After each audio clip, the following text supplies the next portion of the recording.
عیسیٰ علیہ السلام فرمایا کرتے تھے کہ لوگوں دیکھو، جس گھر میں دھواں اٹھتا ہے، اگر وہ دھواں آگ نہ بھی لگائے اس گھر کو، لیکن وہ کالے دھوئیں کی وجہ سے وہ گھر متاثر ہوتا ہے، کالا ہو جاتا ہے۔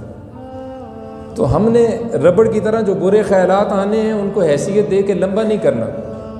اگر ہم اس کو لمبا کریں گے، دل میں جگہ دیں گے اور متواتر جگہ دیں گے اور اس کے ساتھ ہم بات کریں گے اور اس میں ہم لذت لیں گے اور بار بار یہ سلسلہ ہوگا تو ہمارا دل کالا ہو جائے گا، اگرچہ نقصان نہ بھی ہو، پکڑ نہ بھی ہو دنیا میں، قبر میں، آخرت میں، لیکن ہمارا دل کالا ہو جائے گا۔ ہماری کوشش ہو جب کبھی اس طرح کے خیالات آ جائیں تو اللہ تعالیٰ جل شانہ فرماتے ہیں وَإِمَّا يَنزَغَنَّكَ مِنَ الشَّيْطَانِ نَزْغٌ فَاسْتَعِذْ بِاللَّهِ مِنَ الشَّيْطَانِ الرَّجِيمِ۔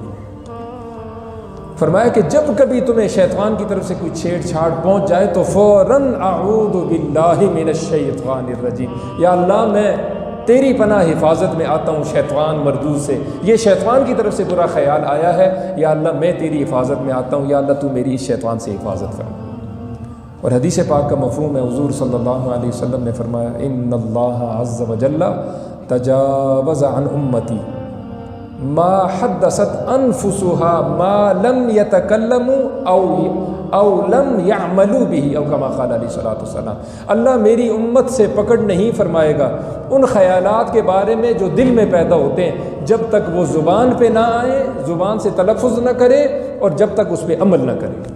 اللہ کی کتنی مہربانی ہوگی کہ اللہ نے فضل فرمایا، اللہ نے کرم فرمایا، میں پکڑ نہیں کروں گا جب تک ہم تلفظ نہ کریں، جب تک ہم عمل نہ کریں۔ تو فرشتوں کو بھی اس کی آگاہی نہیں۔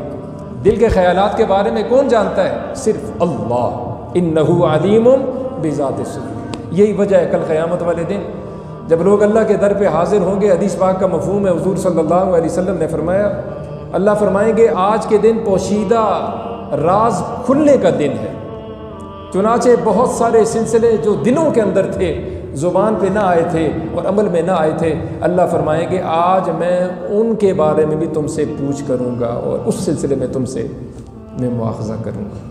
تو لازم اور ضروری ہے یہ دل اللہ تعالیٰ جل شانہ کی جگہ ہے۔ ہماری پوری کوشش ہونی چاہیے کہ ہمارا دل عقیدے کے اعتبار سے خوبصورت ہو، نیت کے اعتبار سے خوبصورت ہو، اخلاق کے اعتبار سے خوبصورت ہو، محبت کے اعتبار سے خوبصورت ہو، اور اس میں جو خیالات آئیں تو اچھے آئیں، برے نہ آئیں۔ تو اللہ یہی فرماتے ہیں کہ میرے بندے جو اس انداز سے کوشش کر کے آنے والے ہوں گے وہ کامیاب ہوں گے۔ ہاں مرضی میری ہے، اگر میں چاہوں گا تو پکڑ کروں گا اور میں چاہوں گا بخشش کر دوں گا، اس لیے کہ میں ہر شے پر قادر ہوں۔ اللہ سے دعا ہے اللہ ہمیں ساری باتوں کا یقین عمل کی توفیق سے مالا مال فرما دے۔